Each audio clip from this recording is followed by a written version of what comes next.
કે ચિંતા નહીં, પણ ઠાકરના વધામણા કરું બાપ.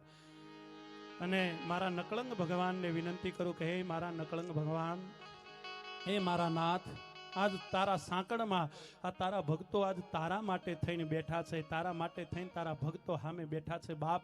આજ આ ગામની માથે એવો રાજી થાજે, આ ગામના માણસો પર એવો રાજી થાજે, આ નકળંગ આ ઠાકર જેટલાને લાગે છે એ બધાની માથે એવો રાજી થાજે મારા બાપ, કે આ માણસોને એટલો બધો એની ઉપર રાજી થાજે કે એમના ભંડાર તો ભરી દેજે મારા બાપ. અને તમારા ભંડાર 100% મારો ઠાકર ભરી દે બાપ.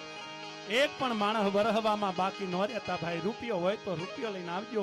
અને આજ હું તો એ કહું છું કે મારા નકળંગનો દરબાર છે સાહેબ, મારા ઠાકર ધણીનો દરબાર છે. આમાં તો 18 આલમને વરહી જવા માટે વિનંતી છે. હિન્દુના સંતાન હોય એ બધાને વરહી જવા માટે વિનંતી ઠાકરની અહીંથી આપણે. ક્યાં બાત, 500 રૂપિયા મળ્યા છે ભાઈ. જોરદાર તાળીના ગડગડાટથી વધાવી લ્યો. જય હો, જય હો. ક્યાં બાત. હા દાતારી, આજ વરહી જાઓ ભાઈ, ઢગલો કરી દો એકવાર, બધા વરહી જાઓ. જેને જેટલી મોટી રકમ મળે એટલા વરહજો. હા, જેને જેટલી મોટી રકમ મળે એટલા વરહતા રહેજો, પણ બાકી કોઈ ન રહેતા. ઠાકરજીને વધાવીએ ત્યારે